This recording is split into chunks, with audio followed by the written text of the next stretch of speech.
There's been a couple plays since I've been here where they actually did live sound effects, either on the stage or in the back behind the set and stuff like that. And that's the original traditional way to do sound effects. There is still a phone up in the roof somewhere that you can push a button in this room and you can make the phone ring up there and stuff like that. In the years gone by now, we've put a computer in and we have digital sound effects that we can load into the computer. I'll show you that when we get up there. But the main thing is, when you're dealing with sound in the theater, the sound, unless it's a specific feature of a scene or an event or an accent, it's got to be subtle. It's got to be way back there. There's three main purposes of sound in the theater: establishing time, location, and cultural context. How many times do you look at a scene and you hear music, or you hear the ambience, or you hear different sounds, crickets or whatever, and all of a sudden you can just kind of imagine where you are? It's to enhance your subconscious that way.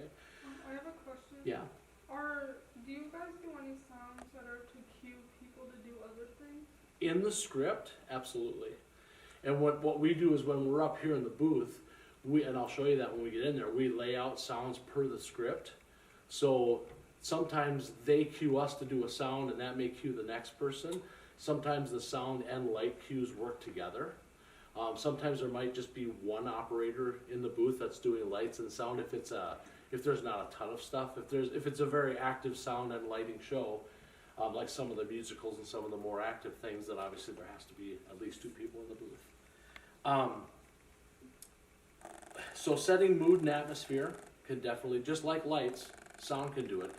Have any of you ever, let's say you've seen a TV show, and then you watch it on your iPad or your phone later with headphones on, and all of a sudden you realize, wow, there's all these, that you didn't necessarily hear on your normal TV set. Your brain helps you by sound experience what you're experiencing. Lights do the same thing. But we're talking about sound, and with sound, it's an enhancement of that scene. If it's too loud, if it's too much, and it's a distraction from the scene, that's not what we're looking for. So it's a real balance. One of the challenges in this room is we have some headset mics, and if you've been to some of the musicals or seen those, if there's a live orchestra here, we have to get those singing voices above and over the orchestra. The key is, how do you get them above the orchestra, and then once they're done singing, not to be so that's where the board op comes in. And the other thing is that sometimes there was I'm trying to remember the one play, there was like 40 people on stage, and we only had 6 or 7 microphones. Now you've got to balance the fact that when they're singing, it can't be so loud so that when they're done singing, or there's other people on the stage, that all of a sudden they're so quiet. And that's when your ear and really balancing the sounds together make a big difference. Same with sound effects. Sound effects, some of them are really, really quiet. We have this room set up too in stereo, and I'll play something for you guys a little bit later. I'm going to show off a little bit, because one of the first ones I did once we put the new system in was we did the Diary of Anne Frank. And I don't know if any of you guys saw that play here, but there were some really dynamic sound effects, and I got to crank it up when they had the air combat scenes and stuff like that, and it was a lot of fun. And you'll be able to hear that the plane comes this way and goes across the room. So that's kind of the fun and the challenge of doing sound design. Sometimes you'll get a play script, or you'll sit down with the director if you're doing it, and they'll give you a list of sound effects. Now, what I do in my job here is technically make sure everything's working for every event that happens. And then after COVID, I started putting the sound effects together for every play. It just worked easier for that. But if somebody has that knack and has that desire, and wants to get involved in a play coming up, I'd be more than happy to work with them and give them some latitude to help find sound effects. We have to make sure that they're royalty free, and sometimes we'll get a CD with a play that'll have some of them. Sometimes we have to go out and find them. Sometimes we record them. So we have the ability to record here too as well. So sometimes we've had it where there's a person talking that's not on the stage, and maybe that actor can't be here that night. So instead of standing backstage with a microphone, they've pre-recorded it, and that's up to the sound person then to be following the script. Okay, it's time for their line. Bam, play it. and do the timing there. So it's definitely, it's a lot of fun. It's not brain surgery. A lot of people look at the soundboard, look at the equipment, and get a little intimidated, like me looking at the light board. But it's a lot of fun. It can be a lot of fun. A lot of creativity can put in it. As I mentioned, sometimes too much is too much. Usually, if you're working on a play, the director will tell you that, and you have to be able to go, all right, you know what? They rule the roost. One thing, it's limiting, but not if you, once you get to know the room and everything.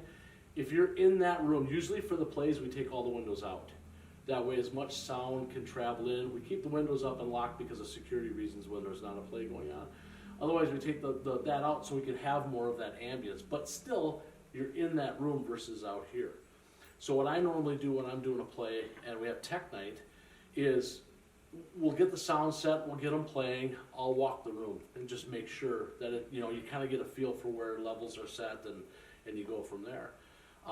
And also, an empty room versus 220 people in, that makes a big difference too. So it's just, it's experiencing it. If you were to come and be a board op or work sound for the Barn Theater, it's not like you'd go right off the bat and jump in. You know what I'm saying? It'd be like, hey, team up with a experienced sound person and do a show. Maybe not come for every show, but just sit in and do a couple. And then we like to get people hands-on as soon as we can because that's the way you learn. But it's watching it and seeing how it's done and then experiencing that. I was very intimidated with one of the plays that I did. There was a lot of sound effects and a lot of lines and a lot of scripts. So I'm up in that little room and it's dark, and I had my quadfocals on. I'm trying to read the thing, and you have to pay attention. You're performing is what you're doing up there. It's behind the scenes. It's super vital to the production, but you got to be on it, and it can be a lot of fun, and it's very fulfilling when you see people react to the sounds. I pushed that button, I made that sound. The director told me this is what they wanted. I found the right sound for the director. Director's now smiling ear to ear, and the audience reacted the way they were supposed to. So it's a lot of fun. I know I sound like a geek right now, but in a geek zone, it's very fun. Again, balancing live sounds to pre-recorded effects and music. I did have a play that I worked where some of the sounds were done live. Behind the stage, we had a microphone sitting there. Again, it's a balancing act. That's a different sound and a different sound level, a different frequency, everything than the pre-recorded stuff. So you don't want the pre-recorded stuff to sound pre-recorded, So some of that has to do with EQing and knowing the levels. The level adjustment is the biggest thing, just to make sure that it fits. In sound, we call it the pocket. If you put your headphones on again and listen to your favorite music, and you'll hear the instruments, and you don't hear necessarily the lead guitar or the lead synthesizer until it's time for that solo to happen, and all of a sudden, boom, it kind of comes out where the vocals used to be.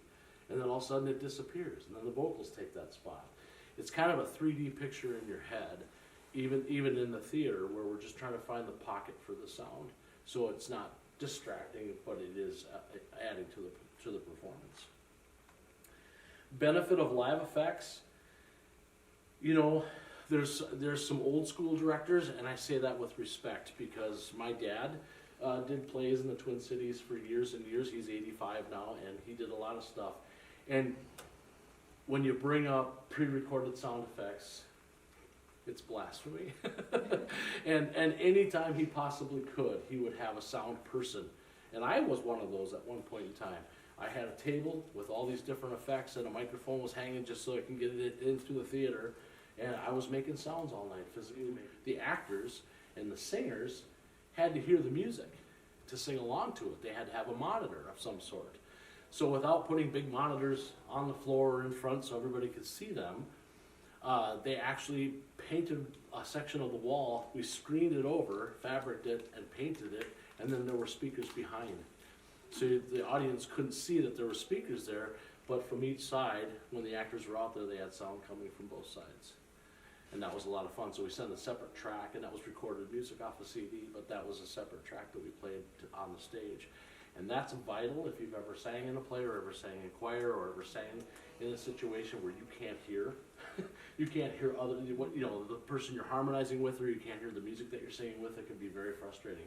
So our job was to make it so that they could hear, so that they can concentrate on their performance instead of struggling to hear.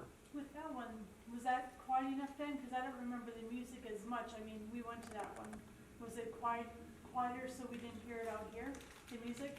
Well, the music that you would have heard, it would have come through the speakers. Mm-hmm. The key is when you're on the stage, the speakers are all in front of you. Oh, yeah. So they couldn't hear it enough. So Oh. then I had to pump sound there, but then you have to consider if I pump the sound too loud there, it affects what you hear out here. Again, that's that whole balance thing. It's like when there's an orchestra back there. It's really hard to, they can't play too loud. We actually had to put monitors back there for one of the plays so that those guys could hear themselves and hear the singers as well. So there's problem solving involved in this kind of a room. Why? And that explains kind of what's involved from this aspect. You guys want to go see how it works? There is a time and a place for an analog board. They are simple. You can get decent and clean ones. These work pretty well. In hindsight, I would have got a bigger board because we just didn't know as we grew how much we would need. Basically what I run through here, the primary thing that I run through here is the laptop. It used to be over here, we have a CD player. In these cupboards, there's cassette players, and I don't think they ever had a turntable or a record player in here, but they had just about everything else. This is one of the soundboards that was originally put in here in the 90s. I utilize this for the ceiling mics, because we have lights, we have microphones in the ceiling. That does a couple things. If we're not gonna individually mic people, we still want that ambient sound from the stage to come through. We have speakers up in the corners, and in the corners there, and then the main speakers, so that people in the back can hear enough what's going on. Also, we have a green room downstairs, where the actors that are not on stage, they're down in another room. So those mics service so they can hear what's going on downstairs, so that they can know, this is my cue, I better get upstairs because my scene's coming up, okay? We also have a couple microphones in the ceiling that run through this little interface box, and it goes to, where do we hide it? It's our hearing impaired system. Yeah. It is. These are little devices that, if people struggle with hearing and have issues, we basically take these two microphones, which will hear both the sound effects from the speaker and what's going on the stage, through this interface to one of these, and they just hang them on their head, and they can have one in their ear. So, How much are those units? How much do those cost? I found these. I think we got a 10-pack for like a couple $100. There's a lot of different versions of these. I actually installed the same system in the church I work at. I do sound for a church, and they work fantastic. They come with a charging station, so you can charge them when you're done, and they basically just hang over their neck. And a lot of these, the main unit, the transmitter, comes with a microphone, because these are used a lot for tour guides, like on buses and stuff like that. So people can, if sitting in the back of the bus, they can put one of these on, and then the tour guide will have the one with the microphone, and then they can talk to each other. Technology. Here's the transmitter in here. This is the size of the transmitter. So I basically plug this little cord into the transmitter, turn those two on, and they're sitting out there and they can hear everything. I love it. All right. The other thing is, so we play sound effects and music and stuff like that off the computer. That's routed through this soundboard. I know this kind of looks like there's a lot of knobs and stuff to push. We do have 7 lapel or over-the-ear mics. We have 3 of these actually, and then the rest of these little transmitter packs use lapel mics. We're going to be getting more of these, and that way when the actors on stage, they just have them on their head or on their uniform or whatever the costume. I'm trying to say uniform. And then this transmits up to these boxes. Now, these boxes we used to run with just these antennas. And this is what they call an amplifier for that signal, because this is 2.4 gigahertz. This is Wi-Fi, basically, is what we're doing. What we found is when we had 6 of these on, and maybe the 7th one with a handheld mic, and 220 people with their cell phones on, all of a sudden, they would start cutting out. So what we did was we hung paddles, antenna paddles, up in the ceiling at the stage. So now the signal just has to go from these to up behind the main speakers. So they put these packs on, and this one's turned on, it's locked on, we just put the battery in it. And then, there you are, I'm coming out to the PA system up there. So, that's basically how it works.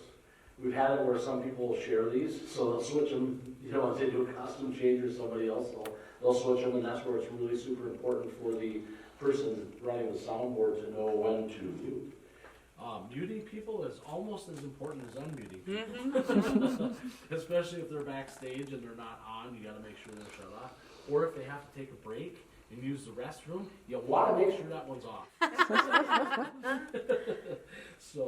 So we do have some handheld mics too, so sometimes there's been, where there's an announcer or singers behind the curtains, and we'll have a microphone on a stand. And we can either use wired microphones, or we do have one wireless that will just go down there. If you've ever been here when there's been an event or a fundraiser or something like that, a lot of times we use the wireless handheld and we walk around all over and use that. Basically this system is wired by those, I flick those two buttons on right there when I walk in the room, and everything turns on. Everything that I need. So we've got some amplifiers that run the speakers, we got some effects we don't use anymore because this soundboard has some effects in it. That's part of the thing when you upgrade technology, all of a sudden some of this stuff becomes obsolete. When I started here, there was 2 of these racks, and because of technology advances, we got rid of one and got rid of a bunch of stuff. Plus we added some speakers, bigger speakers on the floor to give more thunderous, which I will show you in a minute. Some of the software we use, I will find sound effects. I work at the radio station, so I have access to a lot of sound effects and a lot of royalty-free stuff. So part of my job then was I will find those sound effects and I'll put them on a thumb drive and I'll come here or email them to myself or to Ashley and say upload them here. We put them in a folder and then we put them into this player. This is a freeware software. We might be changing this because, again, this is a freeware thing where somebody designed it and they don't support it anymore, but it works absolutely fantastic. What I do is I'll have a folder open with stuff, and I've got all my sound effects and stuff in there. I can just drag it over to this player, and then I save this play, and then when the play goes on, I put everything in order on this player. And I'm gonna take this off because it probably looks silly falling off my big head. So like here we go with, this is the pre-show music for, I think this was Tomatoes. So we'll have the pre-music as people are coming in and getting ready. And then we'll have the announcers with this stunning voice. Welcome to the Barn Theater. Just a few things before we get started. Restrooms are located. And then this one in particular, this is a good example. There was a conversation that the actor had with herself. What we had to do is I took the actor over to the radio station and record him, and then I put effects on it so it sounds like when they're on stage, she would say her line, and then she'd push the tape recorder so she'd be talking back to herself so she could remember a conversation. That's what I had. See, this is why I don't remember very many plays anymore. Yeah, here you go. Good morning, dear. What's your name, dear? And what are we here for, Myrtle, dear? Just what kind of work are you going to do, dear? Now you hear how it sounds like it's coming out of a little thing, even though it's coming through the whole sound system. That's an effect that I put on it after we recorded her lines. When you go through the effort to find a phone, a horse, you know, all those kind of things, I've actually got a file here, sound shows, or show sounds, and then each of the plays you can go into. And I might remember somebody says, hey, do you have old rifle sound, or an old ricochet rifle sound? And I'll remember, oh yeah, that Christmas play that we did, the one you can put an eye on. What's that? The Christmas Story. Yep. He shot a rifle and it ricocheted all over the place, so I can go in there and find it and then load it to the new folder, and they can use it again. Do you have the songs saved? Yes, if it's for a play, we load that also into this player in order. So the nice thing is you'll have one of those music stands sitting here with the script, and you'll follow along the script. And by putting it in order, you just follow along for the next cue. You play the next cue. Who makes What's the name of your program that you're using? This is called Mix ERE, MIXERE. And it is free, and I do believe it's still available for download. You just Google it, and you'll find it. There's others out there too. They're just basically, some will be MP3 players, some will be WAV. Right. You know, it just depends. WAV is a better quality signal, but it's WAV. It's Way sometimes bigger. 10 times the file size. Yep. So bottom line is MP3 is sufficient. Most people can't tell the difference in this kind of environment between an MP3 and a WAV. Not enough that you'd go, boy, that sounded terrible, or that sounded so much better. You know, maybe a trained ear, usually headphones, then you'd be able to tell. So, any other questions that you guys have? What was your favorite musical you did? Or like work on? You know, I think I would have to say Why Do Fools Fall in Love here, because it was the first one where we used mics. It all didn't work perfect, but it was challenging, and it was, for me, the success of it was by the end of the run, because we had a few days where certain things would be glitchy and this, that, and the other. That was scary, that was frustrating, and made me, angry sometimes. But by the end of it, we realized that yes, we can do it here. And we got the bugs worked out, and it worked well. And watching people's responses to that, musicals are so fun anyways. I also worked on Joseph and the Technicolor Dreamcoats. And before we got this style of headset, what we were utilizing is what they call a lapel mic. It's a lavalier. We tried taping it to people's heads for a while, and it didn't work. And it's like, you got to get the right stuff. But Joseph had about 3 costume changes throughout. And the thing that I couldn't say anything, and I'm up here in the room, and all of a sudden he would have his mic on his T-shirt, and then he would change costume, and they put the next costume in. And I'm up here going. So, but that was, those kind of things you live and you learn. We do have walkie-talkies too, so sometimes you could talk to the stage manager, somebody who's backstage, and you could say, hey, when they come back, pull that mic out, that kind of stuff. So there's a lot of behind-the-scenes communications that happen. Getting ready for a musical, do you guys, when you use the single headsets per person, do you have the actors just keep them on always backstage, and then you always on, always on, always on, and you have full control? Have to. Yes. This is on, it's locked on. It's locked on. Yes, and because the problem is, just by changing them from one person to the other, if you bump the switch, you're off. And then there's nothing You have worse no than control. coming out, I have no control of it. Again, that's why we have to be on our game to make sure we're muting what costume changes or if they're trading off or this, that, and the other. So, and these last, I think 15 or 16 hours. So what we do is at the end of the show, we pull the battery out, we stick them in here, and they charge. Okay. And eventually I think we'll end up getting more, but right now we're making 6 work. This is a 7th for the handheld, and this one I have to reprogram, so that's on me.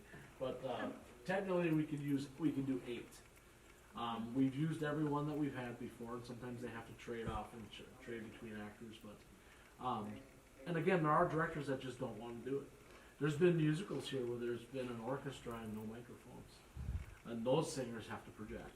and they have to be facing out front. They really have to have strong voices. So it's such an asset to have the sound. Yeah. But again, it's all balanced. It's all so people in the audience don't all of a sudden, oh, there's my, except for what I'm going to show you now. The first play that I did here, once we put the sound system in, it was The Diary of Anne Frank. And I don't know if anybody has seen that, but there was some scenes in that where the director was like, I want this bombastic. This is where there's World War II planes going over and bombing and doing all this kind of fun stuff. So for me, it was like, game on, here we go. So, now I'm going to play this one. It's a little loud. I won't crank it too loud, but this is, where are we at? This is the bombing sequence. This is where I got to have a lot of fun and make the speakers jump.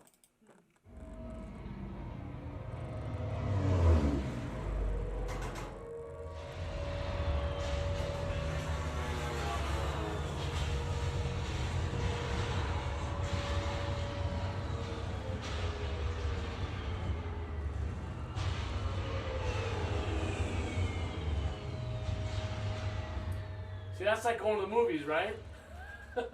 So, and the fun part here was, you know, finding the different sounds to layer them together to make that sound. Sometimes when you do a production, they'll have a sound effect CD where these are pre-produced. And that can either be part of your initial cost or they just throw it in. Sometimes you have to pay extra for that. But otherwise, for a sound designer or an operator, if you get the chance to do it, it can be really a lot of fun to build the sounds. And we do have the software here to do it. Because I work at the radio station, it's just easier for me to do it over there, so I do a lot of it over there. Would that be like done in Audacity? Could that be done in Audacity, or is that mixer? Could we use Well, Audacity we have here, and Audacity will work. I use Adobe Audition, Okay. which is a professional series. You know, you pay for that. There's others. I mean, I do some music software too. I use FL Studios and Cakewalk, and there's some other things too. But it's basically a multi-level, multi-track wave editor where you can put everything together. Audacity does. I never want to downplay Audacity because it's free and it does the job. For me, it's cumbersome just because I'm used to the other ones that are more user-friendly in a professional setting. When I do produce commercials at the radio station, that I'm so used to the Adobe. But I have Audacity has saved our butts here so many times. So. And I would suggest too, if you have access to a computer and you're interested in sound design, get one of the free softwares and play around. That's basically how you build your skill set, is by playing around and just having fun.